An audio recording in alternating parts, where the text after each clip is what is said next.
Eu só tenho um minuto de paz. Quando ela não está ensinando, ela realmente ataca. Então tem que moderar.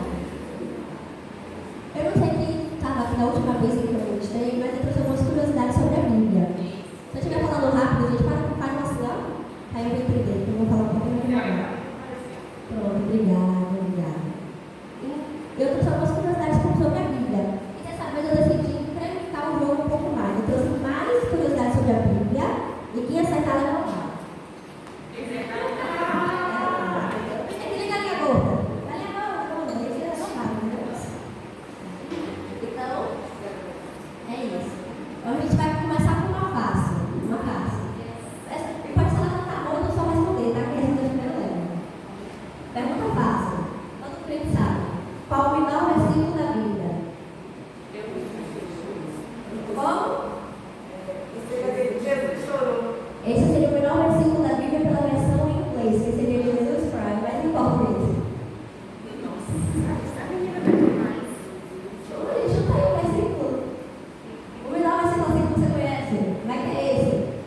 Amém. Está no Apocalipse. Ninguém terá um chute, me dá o versículo da Bíblia, ninguém terá um chute. Eu vou deixar vocês pensarem um pouquinho. Eu estou ouvindo a Ana, eu já pensando. Me dá o versículo, alguém sabe não? Então vamos lá. Isso vai variar conforme as traduções da Bíblia. Eu não sei se vocês já repararam, mas sempre tem uma tradução da Bíblia. Tem a NVI, que é a nova versão internacional. Tem a NTLH, que é a nova tradução dos dias de hoje. E você pergunta, não, por que tantas traduções? Cada tradução, ela vai de uma demanda do povo. Por exemplo, um novo convertido, ele vai entender o nascido usar de Deus. É uma palavra mais rebuscada, então vou colocar sua burra. Mas é mais complicado para o entendimento. Então a NTLH, ela serve para novos convertidos e para criança, para a gente mais jovem. Nasce com a palavra nascido usar. Eu amo essa palavra, nascido. Mas enfim, na NVI, o menor versículo da Bíblia seria Lucas 20:30, que seria e o segundo. Quanto? Lucas 20:30. Na NVI está escrito o segundo, que tem 8 letras. Jesus falou que tem 11. Essa NVI também dá o meio da revista corrigida, seria Lucas 20:30. Vamos ver aqui as versões que temos da Bíblia hoje. Oi? 20:30. Como é que está o seu?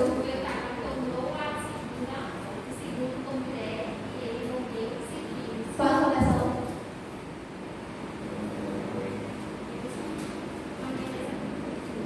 Se eu tiver um e-mail, eu não caramba. 20:30.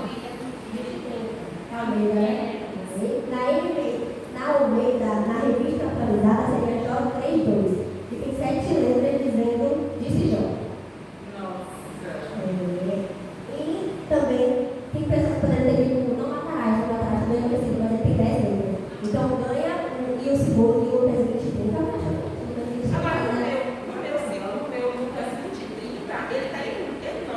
Não, tem algo errado aí. Então, na minha Bíblia, né? Deixa eu achar aqui, deixa eu matar.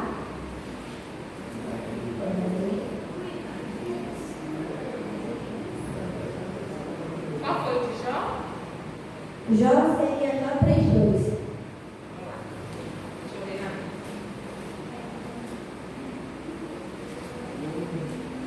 Jó 3:2. Disse Jó. Seria no meu, seria melhor. Aqui, ó, peraí, eu vou passar. Lê aqui meu Lucas 20:30. Lucas 20. Lucas 20:30. Nossa, o segundo. Obrigada. Gente, isso aí está errado. Vai dar tradução da sua Bíblia. A minha aí vem. Está escrito só o segundo. E outra versão tem e o segundo. Quanto aí? 20? 20:30. Você está de óculos, viu, Glória? Cadê? Você é o do grandão. Meu versão 2.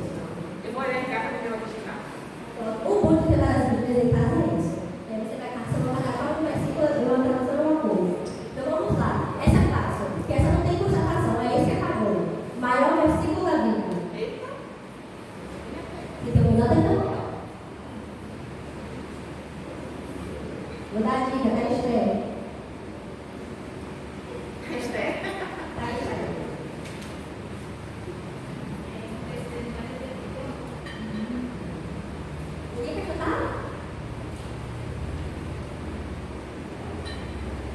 Obrigada. Por que eu precisava para beber água? Alguém que dá uma luz sobre qual é o melhor versículo da Bíblia? Posso falar? Pronto. Este é 8:9. Ele tem 145 caracteres. O maior versículo é 415 caracteres.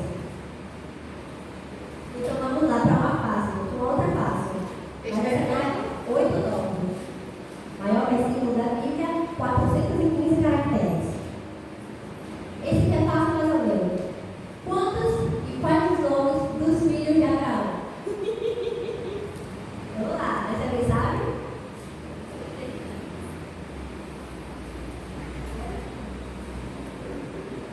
Eu tenho mais exatamente.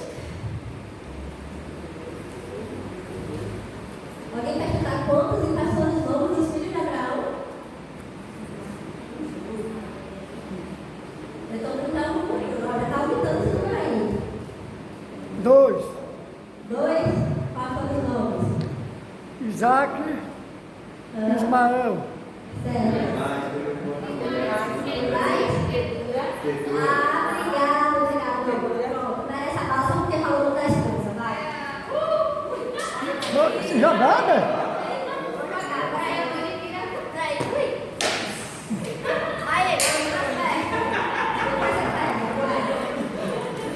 Foram 8 filhos. É para os levitas aí, que eu meio que falar. Pronto, só porque falou da esposa. Porque Deus, quando deixou Abraão velho, deixou e foi deixando. Eu achei muito interessante isso. Ó, foram 8 filhos. Teve o Isaac, Sara, que a gente conhece, Ismael, que o povo gosta de chamar de normal, mas eu não sei. E tem o Zingrá, Joxã, Medan, Midian, Gisbaque e Sua. Que são os filhos de Ketura e está lá em Gênesis 25:2. Vamos lá abrir, que a gente quer mostrar. Quanto? Gênesis 25, versículo 2. Ai, que susto, achei que já ia no lugar certo, não era a primeira vez.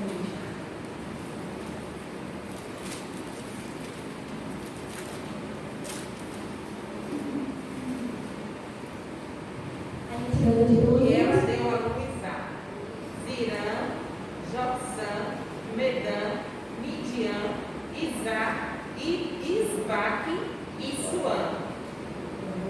Aí lá no versículo 9, Joçã gerou Seba e Adã, Dedã. é mais logo não. Gente, é muito nome lindo, né? É maravilhoso. O nome é para quando quem tiver mais um filho aí, uma vida que está dando um carro legal. Pronto, então não tem só Isaac. Vamos lá. Essa é difícil, mas a gente vai aprender junto. Vamos lá. Tem um instrumento que ele é uma apresentação muito grande no cristianismo. Eu vou dar dica para vocês. Saque na mesa.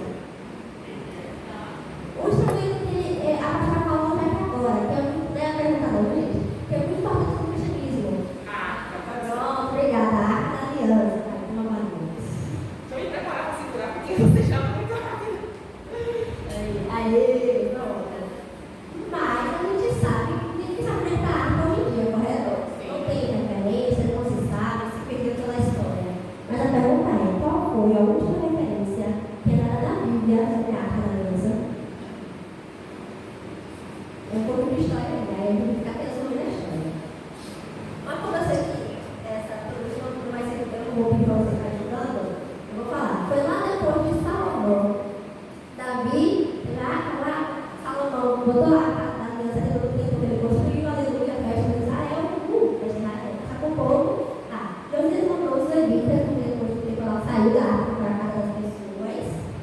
Aí depois, o Josias, que foi o rei, mandou os levitas levar a arca da aliança para o outro lado, e devolver esse ao templo ao qual ela pertencia. Entendeu? Ela saiu do templo, depois ela voltou para o templo, correto? Correto. Só que aí, cerca de 22 anos, depois da morte desse rei, veio Nabucodonosor e invadiu o templo. E isso foi coisa destruída e depois foram levadas. Mas não se tem relatos da Bíblia se a arca foi levada ou se ela foi destruída. Mas nesse ponto é o último momento que a gente vê a citação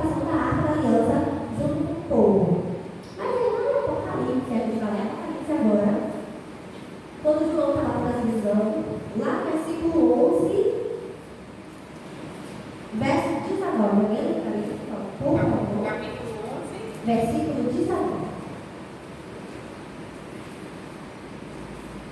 E abriu-se no céu o templo de Deus, e a arca da sua aliança foi vista no seu templo, e houve relâmpagos, vozes, trovões, terremotos e grandes raios.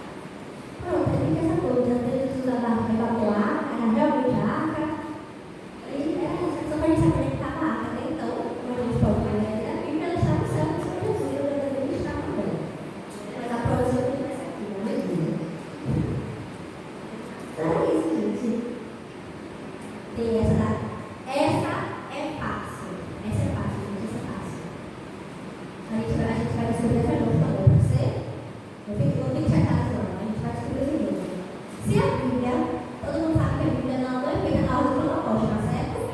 Todo mundo sabe, então beleza. Se ela não é feita na ordem cronológica, qual é a ordem da Bíblia?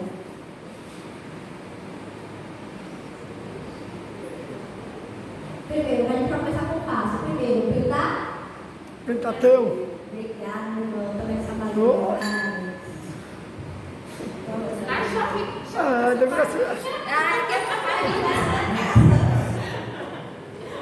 Não sei se a Bíblia do real, mas por que não? É para o Pentateuco. Quais são os livros do Pentateuco? A Bíblia está aí na mão de vocês, gente. É só pegar para ver. A Bíblia está aí na mão de vocês. Olha o povo. Vamos lá, é feita por Gênesis. Vamos lá, Gênesis. Êxodo, obrigado. Depois de Êxodo, viu, né? Depois vem. E depois vem. Pronto. Esses são o Pentateuco, os 5 primeiros livros da Bíblia. Aleluia? Glória a Deus. E depois do Pentateuco, vem os livros históricos. Esse livro é 12 livros que relatam a história do povo, desde a entrada até a conquista da terra prometida em Canaã. E eles também estão em ordem cronológica. Esses livros históricos são todos que estão na ordem cronológica certinha da Bíblia, correto? E esses livros são o quê? Vai, povo, vai. Não, fé de Deus. Josué. Depois de vocês têm? Isso, depois Samuel vem. E depois vem. E depois. Aí já tá aí. Isso. Isso, e mais o último. Esther. Para aí, Esther. Pronto. Depois de Esther veio para os livros poéticos. Assim vamos dizer, são poesia. Depois de 5 livros, eles escrevem como cânticos ou leitura poética. Estes não estão organizados na ordem cronológica, e sim pela sua relevância. Por exemplo, Jó foi o primeiro livro a ser escrito. Tanto que quando a Bíblia é organizada na ordem cronológica, aí sim Jó depois de Gênesis. Mas a importância de Jó primeiro para a história, ele vem em primeiro lugar. Então tem Jó, aí depois de Jó vem, depois vem, e depois vem, e o último? Isso. E depois de tantas cantares, vem quais os profetas lá? Novos. E quais são eles?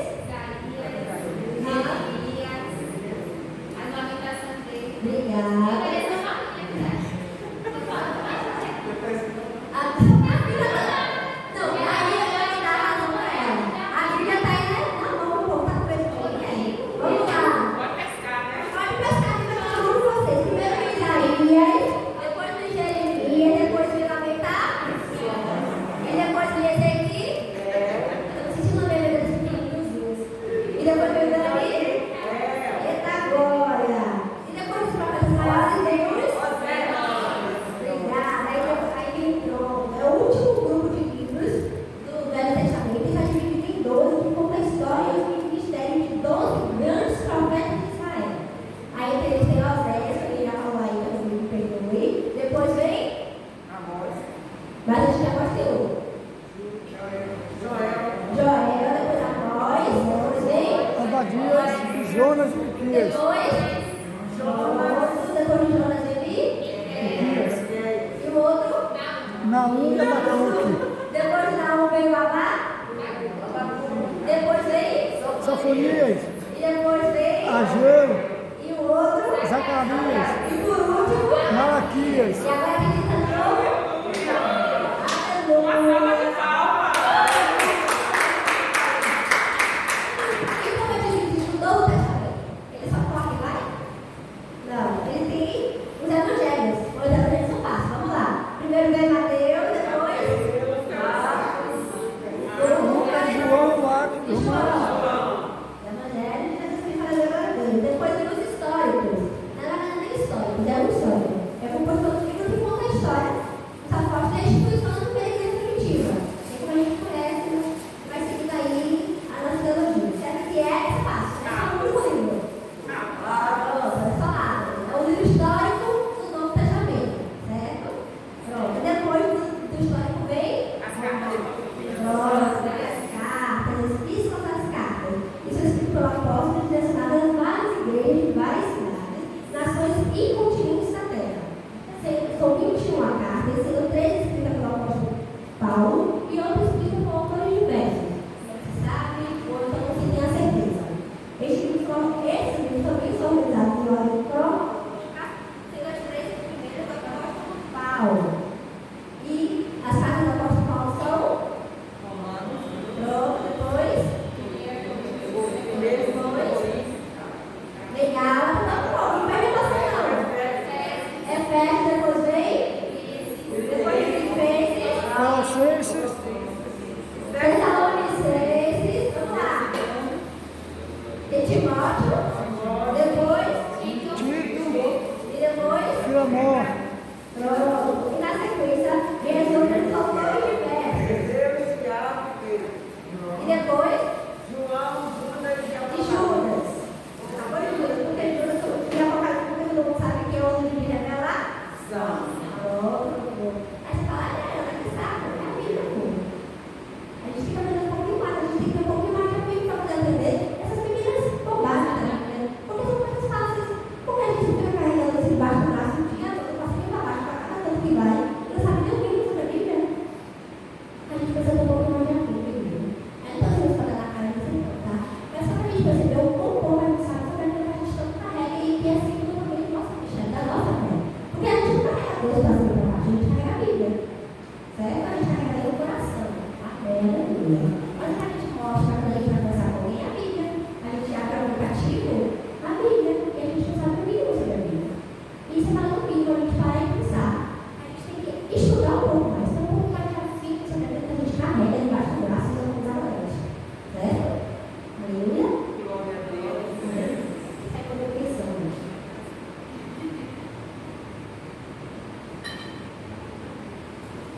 Vamos à palavra. Que é bem assim. Agora ele vai ler Lucas, capítulo 7, versículo 36.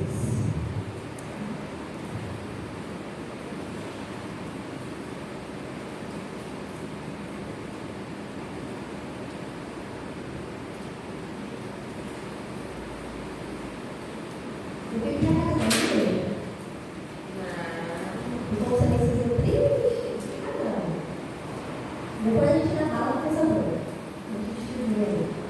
Lucas 7, Versículo 36. Aí tem o título: Jesus ouviu por uma pecado.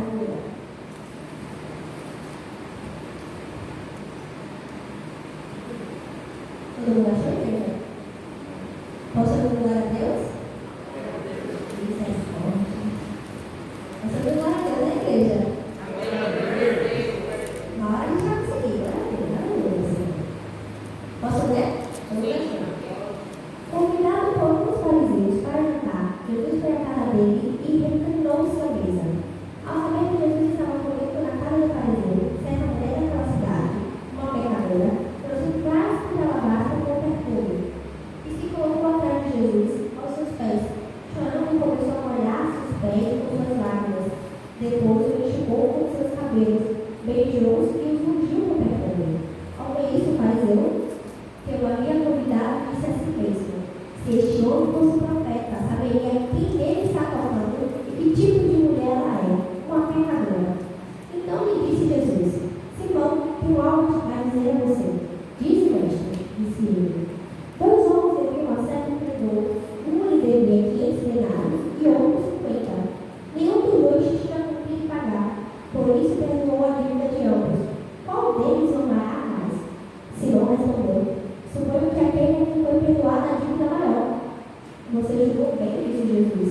Em seguida, virou-se para a mulher e disse: Simão, conhece essa mulher? Entrei em sua casa e você me deu água para lavar os meus pés. Ela, porém, lavou os meus pés com suas lágrimas e enxugou com seus cabelos. Você não me salvou com o beijo, mas essa mulher, desde que entrei, não parou de beijar os meus pés. Você não ungiu a minha cabeça com óleo, mas ela derramou perfume nos meus pés. Portanto, eu digo, muitos pecados dela não foram perdoados, pois ela não amou muito. Mas aquele a quem pouco foi perdoado, pouco ama. Então Jesus disse a ela: seus pecados estão perdoados. Os outros convidados começaram a perguntar: quem é este que até perdoa pecados? Jesus disse à mulher: sua fé a salvou, vai em paz. Muita gente já ouviu muita ministração sobre essa palavra. Sobre a mulher e a sua oração, sobre palavras sobre o perfume que ela marca, que ela perfume muito caro, de muito cheiro, que ela manda para ocasiões especiais, sobre o ato dessa mulher de coragem, de toda aquela gente que sabia dos seus pecados, ela foi lá e entregou aos pés de Jesus. Todo mundo sabe isso, certo? Essa mulher é um exemplo que ela tomou a coragem, não se importou com o que diziam, sobre o que diziam sobre ela, simplesmente foi e adorou a Jesus porque o seu alvo era Jesus. Mas em contrapartida, a gente ensinou que trouxe Jesus para a sua casa, mas ao ver aquela cena, ficou: meu Deus, se esse homem é profeta, não deixaria que esta mulher o tocasse. Ele ficou achando aquela cena absurda, certo? Uma coisa que estou viajando no pensamento, correto? Ele achou absurdo. Achou ele poder simplesmente aproveitar que Jesus estava na casa dele. Se ele fosse para aquela mulher que não se encontrou com o estado, só aproveitou Jesus, ele não poderia fazer o mesmo. Aliás, ele estava tendo Jesus na sua casa, e isso é uma grande honra. Mas ele pareceu se incomodar muito com aquela cena, sobre simplesmente uma pecadora que estava nos pés de Jesus. E essa mulher é muito julgada, principalmente pela gente que ouvir essa palavra que ela é uma pecadora. Mas a gente fala: ai, não, ela era prostituta. E tipo, por Deus, intimidade esse contexto para ele, tipo, quando ela é uma prostituta. Ah, não, mas porque naquela época as pecadoras eram essas, porque ela tinha pecado de prostituição. Ela era uma pecadora. E por que a gente fala sobre o pecado dela, se não deveria ter sido tão importante a ação dela? Não interessa os pecados, porque ela não era mais uma pecadora, porque Jesus a tinha perdoado. Então, por que a gente tem que se referir a uma mulher pecadora? Ela era a mulher que teve a coragem de não se importar e simplesmente teve seu alvo com Jesus e não se importou com o que os outros iriam falar e fez o que tinha que fazer, aquilo para a qual ela foi fazer, correto? Mas eu não vi esse irmão estava tão indignado, sendo que ele estava tendo a honra maior de ter Jesus em sua casa. Aí eu ponho aqui para a gente poder analisar e refletir. Muitas vezes a gente é o cidadão, a gente que, em vez de estar se preocupando com estar no corpo de Cristo, a gente está vendo algo muito. Não se preocupa com outras coisas que acontecem que meio que vai de acordo com o que a gente pensa que a gente acha que está correto. Por exemplo, por que a cabeça está acontecendo algo tão errado? Eu vou trazer umas coisas aqui para vocês, que, por exemplo, tem algumas coisas que Jesus fez que ele poderia ter sido considerado impuro. Ai, Ana, Jesus é impuro? Não. Mas pela lei dos homens, ele poderia ter sido considerado impuro. Vamos parar para pensar. A mulher do fluxo de sangue. Todo mundo sabe que a mulher no seu período, naquela época, ela não podia tocar em nada. Tudo que ela tocasse estaria impuro. Se ela tocasse alguém, essa pessoa teria que ser retirada, teria que ter a purificação, e aí ela seria limpa, correto? Sim. Você não concorda? Eu vi que a pastora não concorda, mas a galera não concorda. Se você não duvida, vamos lá. Isso está lá em Levíticos 15 e 19. Vamos lá para Levíticos.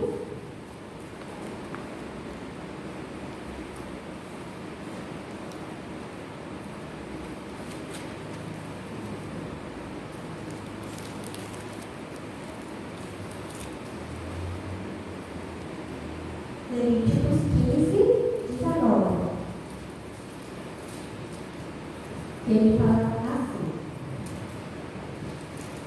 Todo mundo achou que chegou? Amém?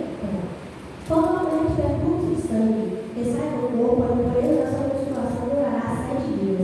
A quem ela tocar, ficará impura até a tarde. Tudo sobre o que ela deitar durante a sua menstruação ficará impuro. E tudo sobre o que ela sentar ficará impuro. Então, ela tocando, ela sentando, fica impuro, correto? Sim. E quando a mulher do fluxo de sangue tocou nas vestes de Jesus, ele não deveria ter sido considerado impuro? Então, para a gente aqui, fazer uma reflexão. Ele deveria ter sido apuro. Mas o que foi que o ato que prevaleceu? O fato de ter saído virtude dele.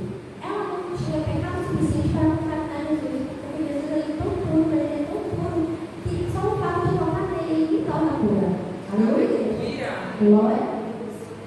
Então, isso está no fato de que não importa o pecado daquela pecadora. Porque para Simão, ele era uma pessoa normal, tão ordinária como eu e você. Não ordinária de mais ordinária, mas um tipo de comum. Ele era uma pessoa comum como eu e você. E a gente está sujeito ao meio ao qual vivemos. Nós somos coleção das experiências, sejam boas ou ruins, daquilo ao qual convivemos e das experiências ao qual sofremos todos os dias. Correto? Então, psicologia. Então, quando uma pessoa faz uma coisa pra gente, por exemplo, amigos, eles são os maiores influenciadores que a gente tem. Quando a gente tem alguém como referência, é o maior influenciador que a gente tem. Aí, Daniela, eu não sou influenciada, porque nós todos somos experiências no meio ao qual vivemos. Por exemplo, o que eu ouvia toda a minha adolescência. Ai, Daniela, você parece muito Daisy. Obrigada, gente. Eu não me entendendo, eu não me entendendo, obrigada. Mas ela não sabe como eu simplesmente só olhar. Nossa, parece Daisy também. Nossa, parece um beijo. Esse beijo tá aqui, eu vou deixar o menino fazer a missão dela. Olha a palavra dela principal. Mas se tudo que eu fazia, parece que era muito parecido com beijo. Mas é comum porque eu estava muito com ela. Então eu poderia simplesmente não ser parecida com ela. Assim como tem coisas que eu falo que Deus falava, assim como Deus falava, coisas que eu falava, é normal entre amigos. Assim como, por exemplo, coisas do seu trabalho. Que você faz só no seu trabalho. Porque são as pessoas não vão você faz essas coisas, correto? Correto. Todos nós somos influenciáveis. E a gente tem que cuidar com certas influências na qual a gente sofre. Por exemplo, de amizade. A gente agora vai lá.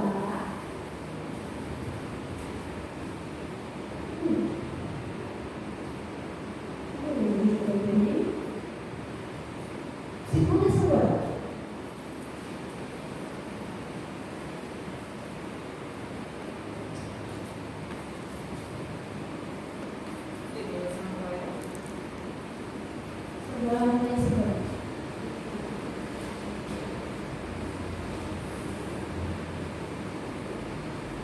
Segunda Samuel, capítulo 13.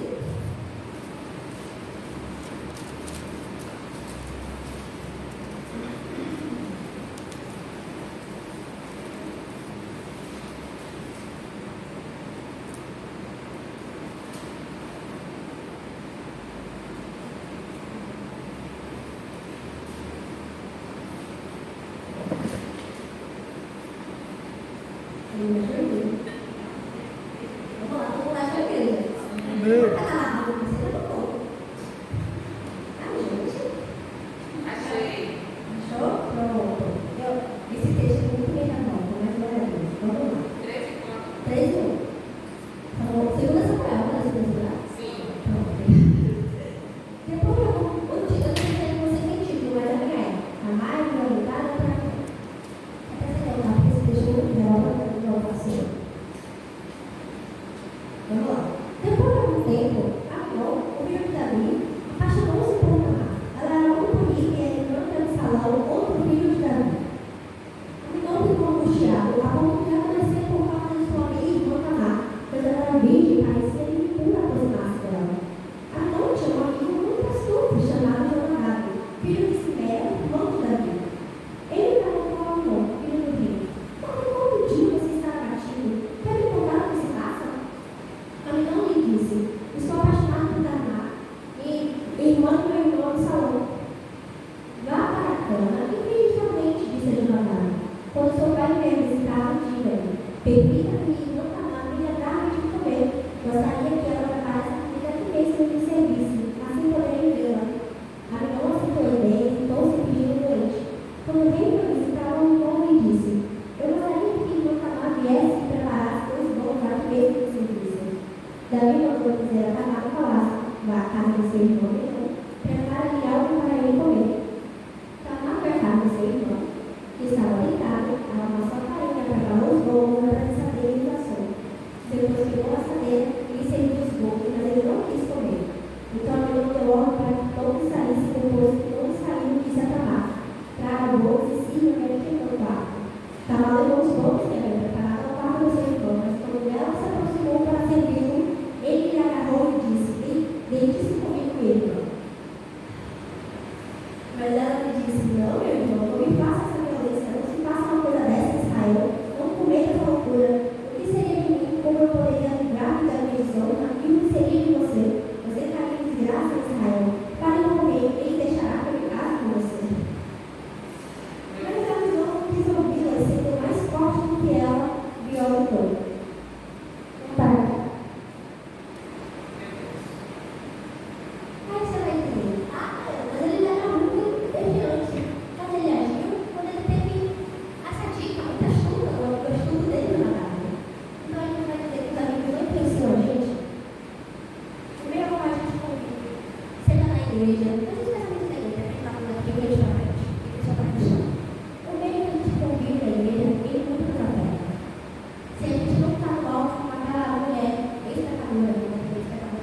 Tito.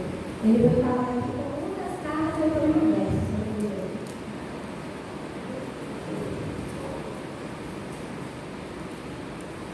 Ai, Tito, estuda bem.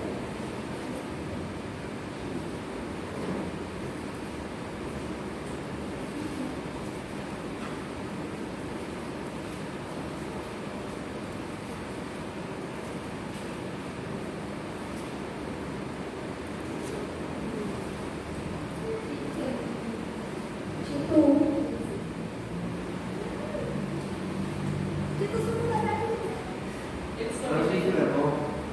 eles são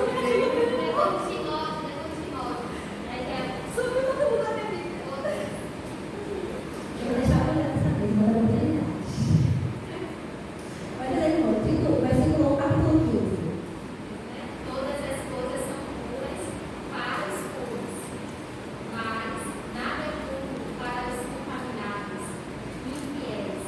Antes, seu entendimento e consciência estão contaminados. Todo mundo conseguiu ouvir? sim. Vai cantar para ele, fala bem, irmão. Todas as coisas são puras para os puros, mas nada é puro para os contaminados e infiéis. Antes, o seu entendimento e consciência estão contaminados. Aleluia, Deus. Amém. Isso é bom ficar de novo para ser não. Por exemplo, Jesus era puro, correto? Então, para quem é puro, tudo é puro. Porque Jesus não tem essa coisa de sair dele, né? Então, quando a Cláudia com Jesus, para ele não era puro. Porque ele sabia que ele estava purificando ela. Mas para Simão, que era contaminado com as coisas desse mundo, aquilo parecia um absurdo. E a gente já com Simão. Infelizmente, está ajudando muito a essa vida. E a gente esquece essas coisas para os amigos. Depois, agora, nós vamos pedir uma oração. Nesse momento de oração, eu peço que, pelo amor de Deus, vamos tentar não nos contaminar com espíritos que serão contrários a você acessar essa terra, luz desse mundo, em algum momento, seja dentro da igreja ou fora da igreja. Porque dentro da igreja é fácil ser crente, mas é muito mais fácil ainda não ser crente fora da igreja. Porque na hora de falar é muito bom. Na hora de estar dizendo a palavra do Deus, está dizendo, tá bom, é muito bom. Então vamos tentar não contaminar, ser o contrário, ser como Jesus. Vamos tentar purificar essa pessoa, não primeiro. Tentar entender a Bíblia, como ela foi criada. Por exemplo, alguém sabe a história da Bíblia? Por que a Bíblia é separada? Porque, por exemplo, a gente vê aqui que tem os Jesus, certo? A separação de um do outro. Na Bíblia original, todo mundo sabe que ela é corrida, certo? Não tem essa divisão de tipo, uma que é melhor que uma, do homem para uma mulher, tipo, o dever de mulher. Só que antes tem uma coisinha dizendo que. Eu quero só ver se tem problema na cabeça, gente, me perdoe. Mas antes tem assim, o dever da mulher para o homem e o homem para com sua esposa. Só que antes tem uma coisinha dizendo que somos todos filhos, estamos igualitários no poder de Cristo. Só que ela depois da separação da esposa e do esposo. Só que isso é muito usado para colocar a mulher abaixo. Pode falar sobre feminismo, não. Mas é só uma coisa para a gente pensar sobre. Fala sobre o dever da mulher para com seu esposo, obediência e tal, uma submissão, e o esposo para um grande amor como Cristo para a igreja. Não foi acima, não existiu acima da escrita que nós somos qualificados pelo amor de Cristo. Então, assim, tem isso de o homem ser mais e a mulher ser menos. Mas isso também é muito usado, ou é mentira? Esse carro consente. Então é bom a gente entender e ver essas coisas da Bíblia, porque a gente acaba entendendo mais. A gente não aceita tudo que a gente fala. A gente não se deixa, às vezes, contaminar, não pela burrice do outro, mas pela falta de entendimento do outro. Porque a Bíblia fala que a sua igreja parece um conhecimento. Quantas vezes você dá uma mulher, não sei se você já tem essa comparação. Mas sempre olha para o meu bebê, eu vou falar dele. Olha para o bebê. Aí eu vejo de manhã, parece que tem 15 milhões de pessoas. Eu pergunto, onde é que estavam essas pessoas de manhã?